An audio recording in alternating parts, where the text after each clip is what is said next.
Կնհայտ է, որ իշխանությունը մանիպուլացնում է հերթական անգամ այն ինչ խոստացել էր եւ ոչ միայն դրժել է իր խոստումը,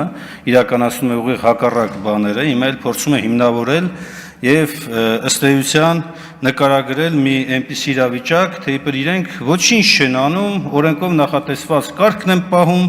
եւ այ անպարտաճանաչ քաղաքացիները խաթարում են այս իրավակարգը։ Մինչդեռ ինքնին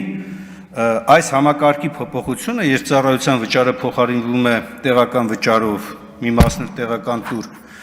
ինչպես ասեց իմ գործընկերը Արման Ղազարյանը, շատ հստակ է,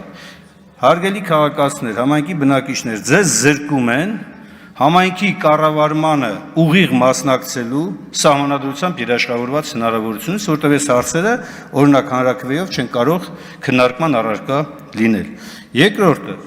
հսկիչների ինստիտուտի ներդրման եւ զննության ու այլ հարցերի հետ կապված ակնհայտ է, որ երբ որ այս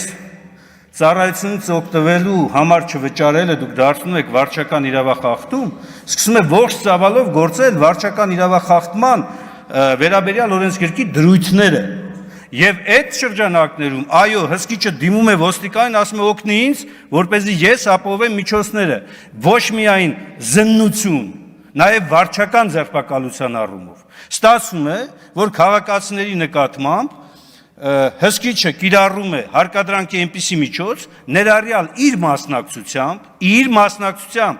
որևէ այլտեղ բացառություն չկա նախատեսված։ Երբ որ դիմում է ոստիկանին ու ասում է ինձ օգնես գործը անելու, ներառյալ ինքն էլ է մասնակցում զննությանը։ Սա շատ պարզ է եւ ի վերջո հարց է առաջանում, ավարտում եմ խոսքս, իսկ հարց տվել եք, ինչի պետք է ծառայությունների համար վարչական իրավախախտման հարց առաջանա։ Օրինակ, հանրային հսկայական ծառայություններ կան, ջուր եք օգտագործում, գազ եք օգտագործում, հոսանք եք օգտագործում, այդ չվճարման համար վարչական պատասխանատվություն կա, թե կա դատական կարգով պատասխանատվություն գումարի գանձում։ Եվ այսպես շարունակ, այսինքն էության ավարտում եմ, էությունը քննարկելու փոխարեն դուք բերում եք, այո, եւ մեր քաղաքացիներին սարքում եք, ինչպես ընդունված է ձեր առաջնորդի խոսքում ասած, դու գանքի մատերիալ։ Ավարտեք։